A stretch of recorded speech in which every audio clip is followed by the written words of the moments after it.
Técnica quirúrgica. En esta oportunidad vamos a hablar de la infusión intraósea.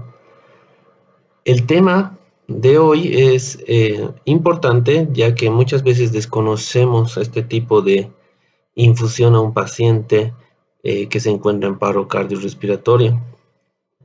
Entonces, muchas veces se puede realizar este procedimiento cuando no contamos con los materiales de las anteriores clases, por ejemplo, para instalar un acceso venoso central o cuando tenemos una emergencia, en especial pediátrica. Entonces, en estos casos, podemos tener una opción más como el tema de hoy. No siempre vamos a tener el material para realizar este tipo de infusión, pero si es que tenemos, lo vamos a utilizar porque es bastante rápido y sencillo. Comenzamos.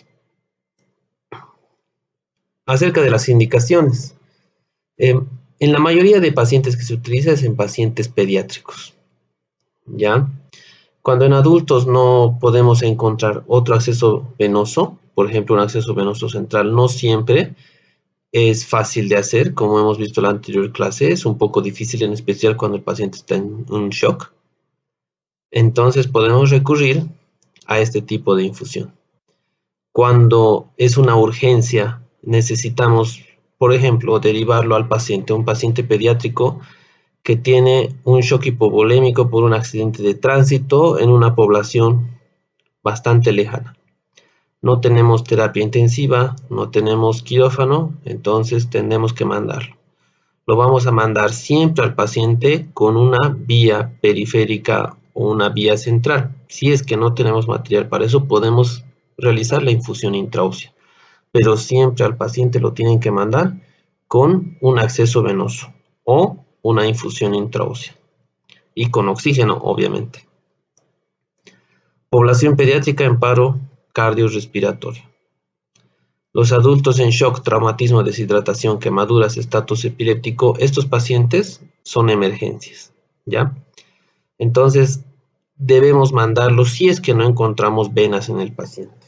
Si tenemos unas venas y podamos aplicar todos los líquidos que necesitamos por ahí, pues lo vamos a utilizar. Pero si no hay, tenemos esta opción de infusión intraósea. Las contraindicaciones, esto es muy importante. Las contraindicaciones no realizamos la práctica entre nosotros en las clases presenciales porque tiene unas contraindicaciones bastante importantes. Entonces solamente lo vamos a ver como un tema anecdótico, pero que ustedes cuando lleguen a internado es muy probable que vean usar alguna vez esto a los médicos especialistas o médicos generales. Enfermedades óseas. Osteoporosis. Si tenemos un paciente que tiene una clara deficiencia de calcio y fósforo, entonces al paciente podemos sospechar que tiene una osteoporosis, sacando la radiografía, ya, o realizando algunos estudios adicionales, o por antecedentes de fracturas, ya. Estas enfermedades óseas, cuando tenemos una osteoporosis, pues si nosotros vamos a querer introducir la aguja intraósea, podemos provocar una fractura, ¿ya? Entonces, mejor no.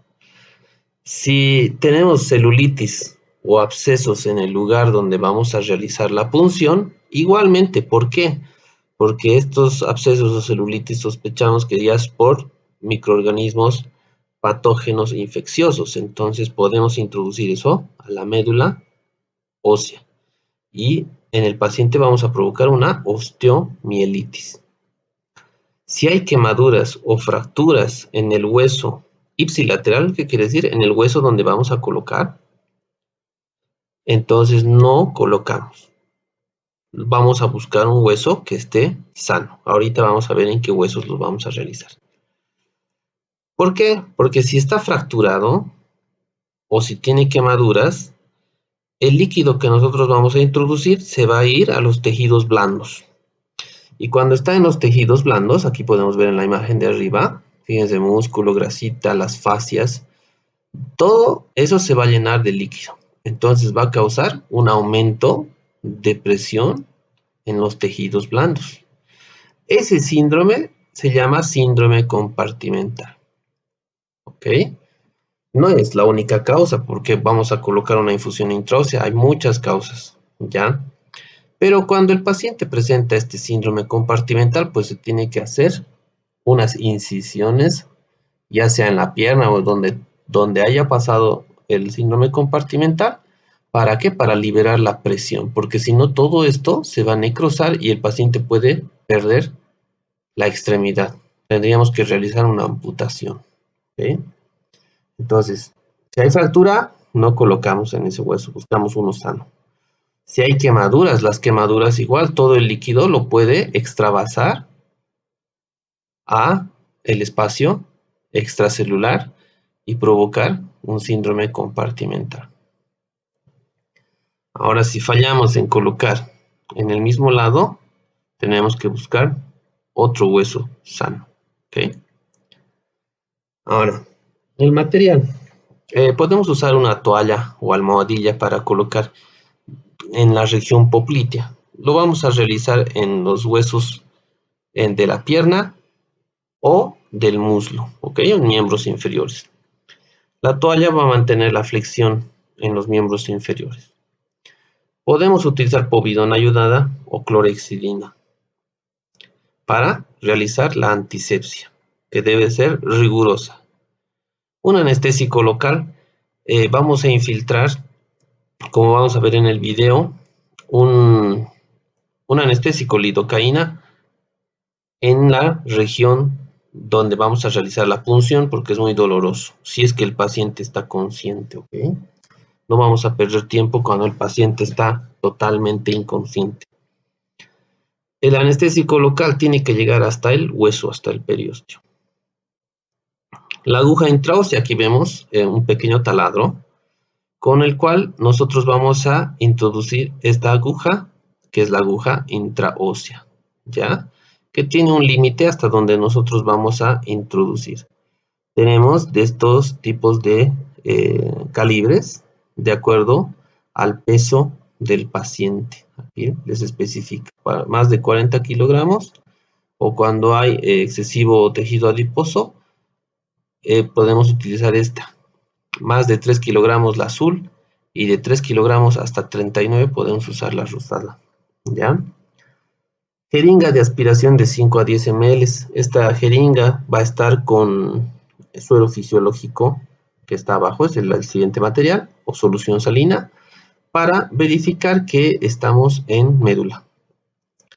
Y vamos a colocar una cinta, un protector para ir una férula para inmovilizar, para anotar los datos del médico que ha colocado y para que ésta no se mueva cuando estemos movilizando al paciente para trasladarlo. ¿Ya? ¿En qué lugares vamos a puncionar? Aquí tenemos que nos indica que es en el fémur distal. Podemos realizarlo. El que es más usado y preferido es en la tibia, justo debajo de la tuberosidad tibial. Aquí les especifica que cuando es recién nacido podemos colocar justo en la tuberosidad tibial, pero se prefiere que se realice debajo, en la cresta tibial, en una de las caras, una cara media, en la cara medial, ¿ya? Otros realizan en la tibia distal, justo arriba del maleolo interno o medial. Aquí les especifica las direcciones. Si vamos a utilizar el fémur, tiene que ir con dirección cefálica. Y si vamos a utilizar en la tibia, tiene que ir con dirección caudal, con los grados 60, 75 u 80 grados. ¿Ya? Aquí les especifica hasta dónde debe entrar. Ahora vamos a ver el video. El video, en casos de emergencia, pues es muy difícil grabar. He buscado un video que se realice el procedimiento en un lugar controlado y que respete la mayoría de los pasos y reglas que vamos a ir estudiando. Entonces, vamos a realizar primero la antisepsia. Este no es un paciente, es un interno voluntario que ha realizado con este doctor para ver cómo se realiza esta infusión intraósea, ¿ya? Entonces es un paciente que está sano, no es emergencia, ¿ok? Y es un ambiente controlado. Se ha realizado la antisepsia con povidona ayudada. Vamos a respetar que la antisepsia se haga con povidona o con clorhexidina. Se realiza desde el centro de la punción hacia la periferia, ¿ok? Se puede repetir 3 a 5 veces. Luego colocamos este campo estéril. El médico debe haberse lavado las manos, debe haberse colocado bata, quien no está con bata, y con guantes estériles y quitarse relojes a niños, ¿ya? Ahora, cuando se ha lavado, se ha colocado la bata y los guantes, se coloca este campo para delimitar la zona donde no hemos realizado la antisepsia. Esto se puede improvisar, como aquí han visto, solamente lo ha cortado con una tijera para que nos dé campo donde vamos a realizar, para no contaminar el material que usemos con las partes que no se ha realizado antisepsia. Listo. Una vez que está limpio, fíjese, está justo debajo de la tuberosidad tibial, de la cresta tibial en la cara medial. Ahora, antes de colocar, como el paciente está consciente, está despierto, vamos a infiltrar con una aguja la más delgadita, como las que ya han visto en venoclisis, lidocaína. Fíjense cómo aumenta de volumen. Eso se llama el abón anestésico. Lo vamos a infiltrar lo suficiente, preguntando al paciente si siente dolor. El paciente va a sentir lo que estamos realizando, pero no debe sentir dolor. La aguja debe entrar hasta el periósteo, ¿ya?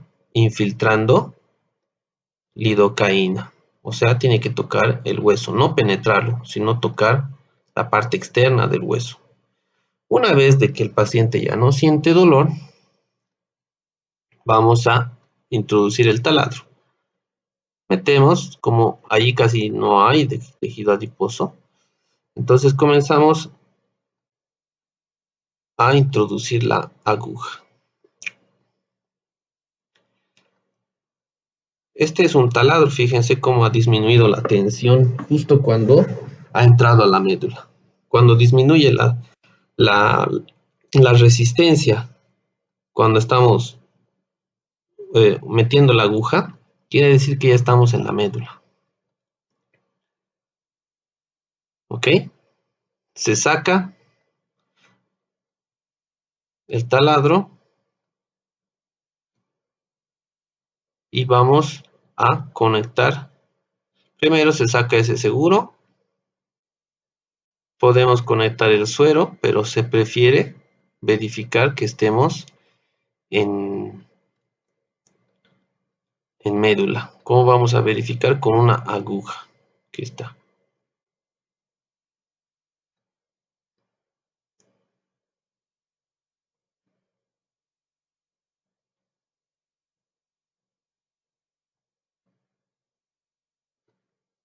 Ahí está una aguja con suero fisiológico. Aspiramos y fíjense cómo sale sangre. Ya. Entonces está bien colocado. Fíjense que el mismo hueso lo agarra firmemente este acceso intraóseo. Ahora, ahí ustedes pueden conectar el suero, pueden conectar hemoderivados, pueden colocar sangre, pueden colocar lo que ustedes necesitan. ¿Y qué es la ventaja de esto con relación a los otros? Puede aguantar grandes cantidades de volumen. ¿Ya? Entonces, en un paciente con shock es ideal. Ya no es la primera opción que vamos a utilizar, solamente es cuando no tenemos de otra. En este caso, ustedes pueden colocar, por ejemplo, sangre, pueden colocar plaquetas, pueden colocar electrolitos, pueden colocar suero en grandes cantidades, va a aguantar, ¿ya? Entonces esto hasta que lo vea un especialista, puede ser un terapista, que él cuando llegue el paciente, vamos a poder ayudarlo tanto que podría llegar en mejor estado de que ustedes si no hubieran hecho esto. Entonces llega el terapista y va a buscar otro acceso para administrar líquidos. Por ejemplo, va a buscar un acceso venoso central como en la anterior clase. ¿Ya? Y además le vamos a facilitar el trabajo. ¿Por qué? Porque ya le hemos hecho reposición de volumen mediante la colocación de esta aguja intraósea. ¿Ya? Entonces siempre hay que hacer algo con el paciente, no lo podemos mandar así como ha llegado al hospital de emergencia. Si no tenemos los materiales, tenemos que idearnos para que el paciente llegue lo más estable posible a un centro de especialidad.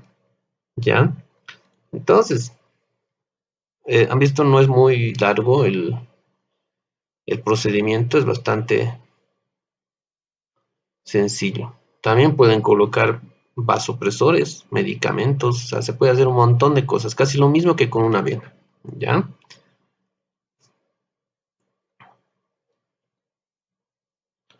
Ahora, para sacarlo, pues el doctor lo está asegurando con una jeringa para retirarlo con fuerza. Se comprime unos 5 minutos y con eso ya está. ¿Ok? Listo, no hay nada. Solamente cuidar la antisepsia por riesgo de provocar una osteomielitis. ¿Ya? Obviamente esto no tienen que realizar en su casa, peor sin supervisión médica y no tienen que realizarlo por ninguna manera. Ya tiene algunas complicaciones que son bastante severas. Listo. Las complicaciones. Puede de que el líquido, como estamos colocando gran cantidad, salga del hueso y se vaya a la piel o se vaya al periósteo. Ya puede ser algo grave. Podemos provocar una fractura tibial. Fíjense el dispositivo, este es para lactantes, en los que nosotros tenemos que presionar con fuerza. ¿Ok? Entonces, cuando estamos presionando con fuerza, esto perfora el hueso y ingresa a la médula. Ya no es con taladro, ¿no? Siempre van a ver con taladro. Entonces, se saca este dispositivo y ya está colocado ese catéter. ¿Ya? En eso, al colocar con mucha fuerza, podemos provocar una fractura tibial. Si el hueso ya está fracturado, podríamos provocar síndrome compartimental, que ya les he explicado. Puede provocar necrosis, celulitis, absceso cutáneo, dependiendo de la cantidad y tipos de medicamentos que estamos colocando. Osteomielitis, obviamente, podemos introducir un Staphylococcus aureus. Tal vez el paciente estaba en un accidente de tránsito lleno de tierra, pasto, cuerpos extraños y no hemos limpiado bien la región. Puede entrar a médula. Daño del cartílago de crecimiento. Como estamos utilizando más que todo en pediatría, muchas veces podríamos lesionar ese cartílago por donde se estira el hueso, ya por donde crece el niño. Y podríamos provocar de que un lado crezca menos que el otro lado, ¿ya? Y una embolia grasa, que es bastante raro. Listo, chicos. Entonces, este es el tema de hoy. Es teóricamente sencillo. Al momento de la práctica han visto que no hay muchos pasos, pero cuando un paciente está en emergencia no siempre es tan fácil. ¿Ok?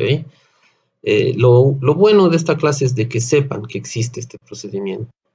O sea, no digan, llega el paciente totalmente con una hemorragia masiva y ustedes lo ven y no hay venas. ¿Y ahora qué hacemos? Ni modo, lo mandaremos en ambulancia así como está.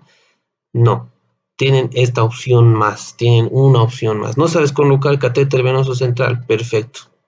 Puedes colocar una venoclisis, puedes colocarle en las dos extremidades superiores, en el brazo izquierdo y en el brazo derecho. El paciente no tiene venas porque está en shock. Entonces podemos buscar una infusión intraósea. ¿Ya? No se olviden que lo más importante en el paciente es aplicar volumen, ya sea con suero fisiológico, Ringer lactato, Ringer normal. Si podemos conseguir sangre, pues le colocamos y oxígeno. ¿Ok? siempre tiene que estar listo y siempre que lo manden en ambulancia, tiene que el interno que esté yendo o el médico que esté llevándolo al paciente, tiene que estar ojo al paciente, tiene que vigilar sus signos vitales y la hemodinamia del paciente, vía aérea. ¿Ok? Entonces, chicos, cualquier pregunta las espero por el grupo o por mi número de celular. Y también pueden comentarlo aquí. Vamos a tomar un repaso de esta clase, probablemente con otros 2 temas más que vamos a avanzar la siguiente semana. Muchas gracias por su atención. Que tengan un buen día. Adiós.